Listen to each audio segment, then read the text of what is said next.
Welcome back. Today, we have an exciting topic that will empower you with the essentials of finance. In this video, we'll dive into the world of finance for non-financial managers by Gene Siciliano. So if you're ready to unlock the secrets of finance and boost your financial knowledge, you're in the right place. In today's fast-paced business world, understanding finance is crucial, even if you're not a financial manager. Gene Siciliano's Finance for Non-Financial Managers is a comprehensive guide that breaks down complex financial concepts into digestible pieces. Gene Siciliano is a renowned author, speaker, and financial expert known for his expertise in simplifying complex financial concepts for non-financial professionals. With over 30 years of experience in finance and accounting, Siciliano has dedicated his career to bridging the knowledge gap between financial managers and individuals without a finance background. Now, let's dive right in. We'll begin with one of the cornerstones of financial management, budgeting. Siciliano highlights the importance of creating and sticking to a budget, allowing you to allocate resources efficiently.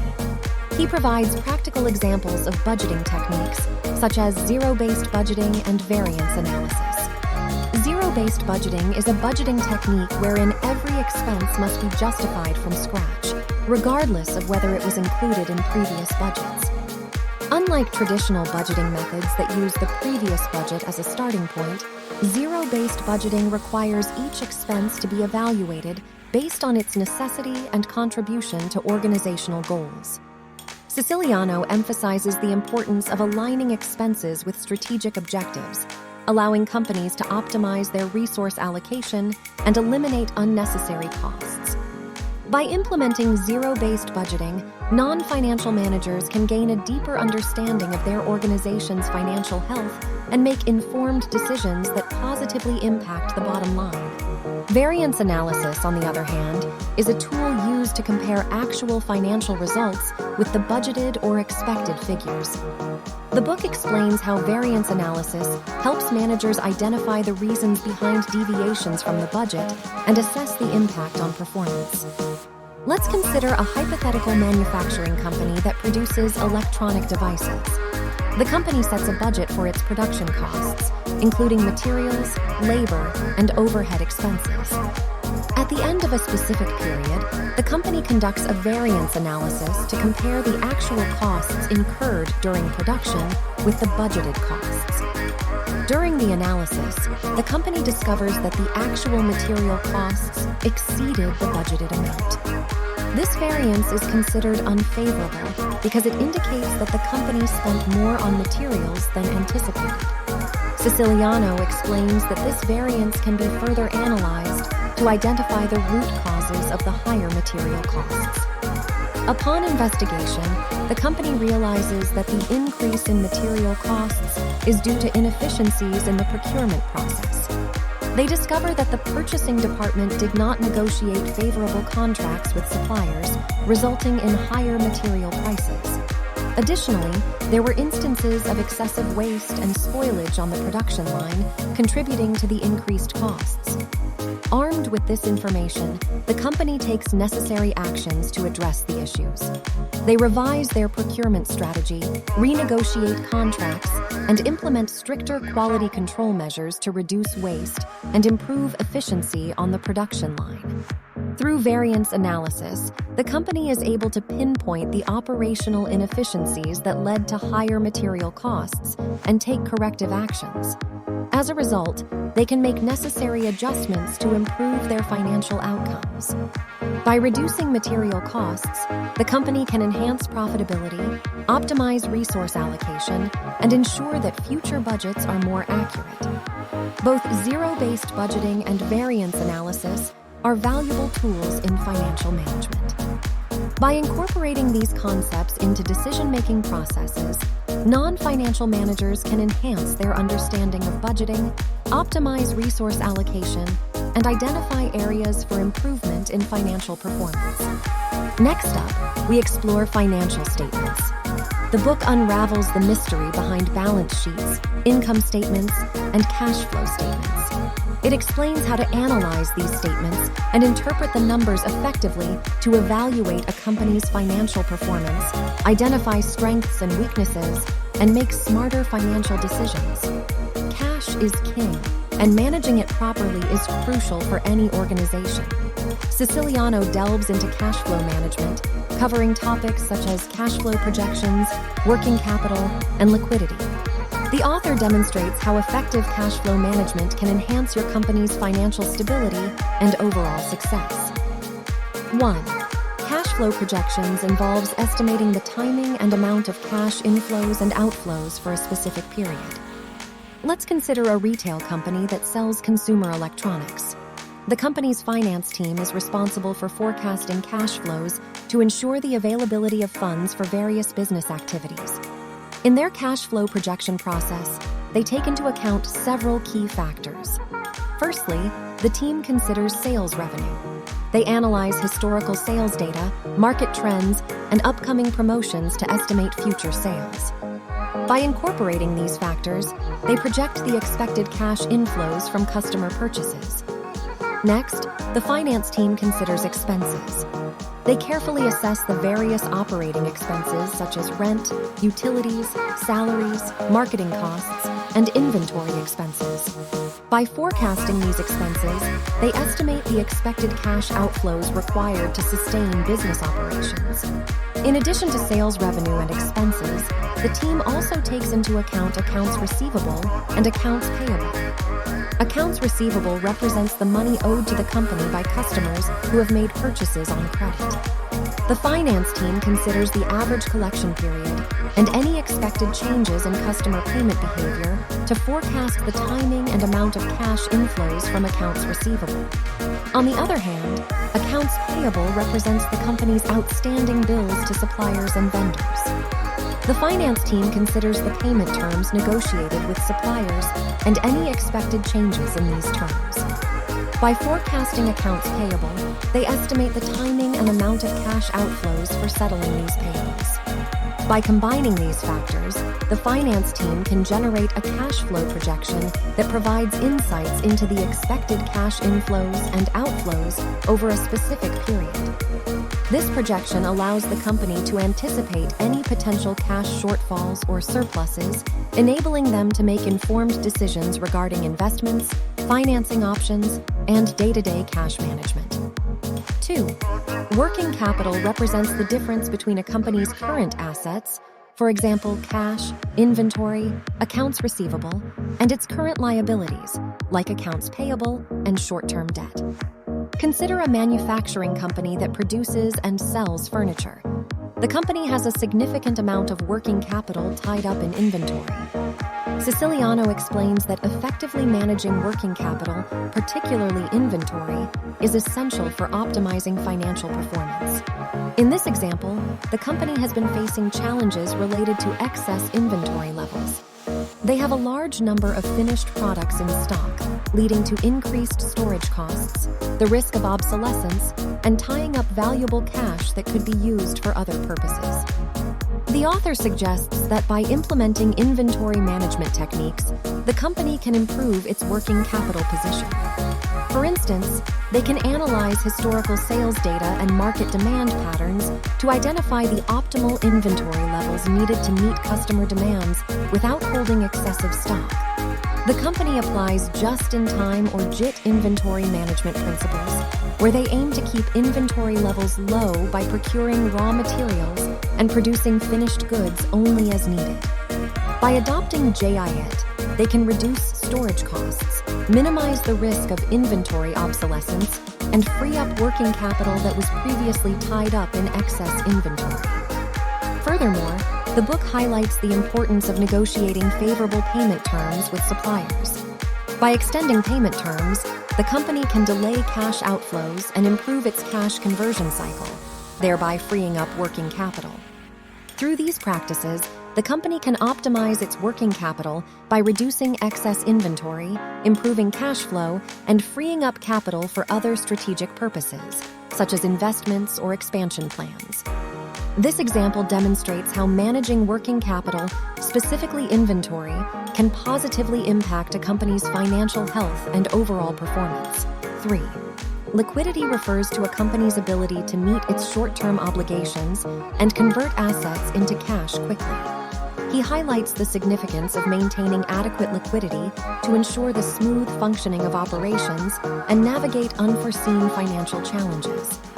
Imagine a manufacturing company that experiences a sudden disruption in its cash flow due to delayed payments from its major customer.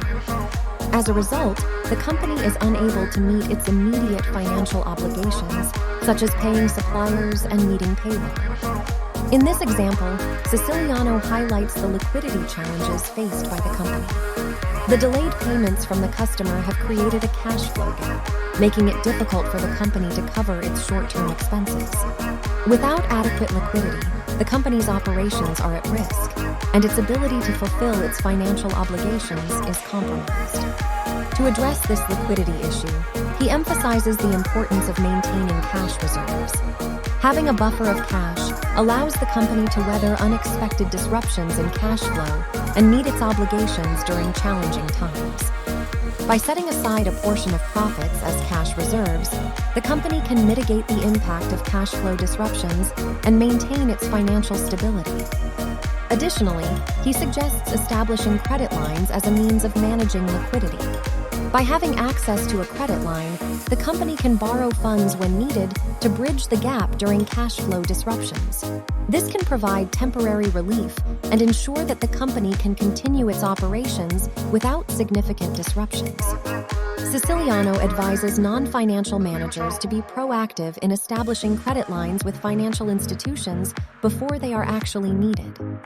Furthermore, monitoring cash conversion cycles is crucial for managing liquidity effectively. Siciliano explains that by tracking the time it takes to convert inventory into sales, collect receivables from customers, and pay suppliers, the company can optimize its cash flow. By identifying and addressing bottlenecks in the cash conversion cycle, such as slow-paying customers or inefficient inventory management, the company can improve its liquidity position. Lastly, the book guides us through the realm of financial decision-making. It explores concepts like time value of money, cost of capital, and return on investment. By understanding these principles, you'll gain the ability to evaluate investment opportunities, assess risks, and maximize returns. Time value of money. Imagine a non-financial manager named Sarah who is considering two investment options for her company. Option A requires an upfront investment of $10,000 and is expected to generate a cash inflow of $15,000 in 1 year. Option B also requires an upfront investment of $10,000, but is expected to generate a cash inflow of $18,000 in 3 years. To evaluate these investment options, Sarah needs to consider the time value of money. The time value of money recognizes that the value of money changes over time due to factors such as inflation and the potential to earn a return on investment. In this example, Sarah understands that receiving $15,000 in 1 year from option A is different from receiving $18,000 in 3 years from option B. To compare the options on an equal basis, she needs to bring the future cash flows to their present value. Using financial principles, Sarah calculates the present value of the future cash flows for both options. She applies a discount rate, which represents the rate of return required for the investment, to adjust the cash flows based on the time value of money. Let's assume that Sarah applies a discount rate of 10% to both options. She finds that the present value of the $15,000 cash inflow from option A is $13,636.36, and the present value of the $18,000 cash inflow from option B is $14,046.58. By comparing the present values, Sarah realizes that option B has a higher present value despite a higher future cash inflow. This is because the time value of money considers that receiving cash earlier is more valuable due to the potential to earn returns or address immediate needs. In this example, the concept of time value of money helps Sarah make an informed decision. She can see that option B, despite offering a higher future cash inflow, is not as attractive when considering the present value. Sarah understands that receiving $13,636.36 in 1 year from option A is more valuable in today's terms than receiving $14,046.58 in 3 years from option B. Through this example, the book illustrates how the time value of money influences investment decisions. It shows that non-financial managers need to consider the timing of cash flows and apply appropriate discount rates to compare investment options accurately. By understanding the time value of money, managers can make informed decisions that account for the changing value of money over time. Cost of capital. Let's consider a hypothetical company, ABC Manufacturing, which is planning to undertake a new project that requires a significant investment. The company needs to determine its cost of capital to assess the feasibility of the project and evaluate different financing options. To calculate the cost of capital, ABC Manufacturing needs to consider both the cost of debt and the cost of equity. 1. For cost of debt, ABC Manufacturing decides to secure a loan from a bank to finance a portion of the project. The bank offers a loan with an interest rate of 6% per annum. In this example, the cost of debt is the interest expense that the company incurs on the borrowed funds. By considering the interest rate and any associated fees, ABC Manufacturing calculates the cost of debt. 2. For cost of equity, ABC Manufacturing also plans to finance the project by raising funds through equity. The cost of equity represents the expected return that shareholders require to invest in the company. In this example, the cost of equity is the rate of return that ABC Manufacturing needs to offer to attract and retain investors. It takes into account factors such as the company's risk profile, market conditions, and investor expectations. To determine the cost of equity, ABC Manufacturing may use various methods, such as the dividend discount model or the capital asset pricing model, KPM, which considers the company's systematic risk. By evaluating these factors, the company can estimate the cost of equity. Once ABC Manufacturing has calculated the cost of debt and the cost of equity, it can weigh the proportion of debt and equity in its capital structure to arrive at its overall cost of capital. The cost of capital represents the weighted average cost of debt and equity based on the respective proportions in the capital structure. For example, if ABC Manufacturing determines that its capital structure consists of 70% debt and 30% equity, and the cost of debt is 6%, while the cost of equity is 10%, it can calculate the weighted average cost of capital is 7.2%. This represents the overall rate of return that the company needs to generate to satisfy its debt and equity holders and adequately compensate them for their investments and associated risks. By understanding the cost of capital, managers can evaluate the feasibility of investment projects, determine appropriate financing options, and make informed decisions to maximize shareholder value.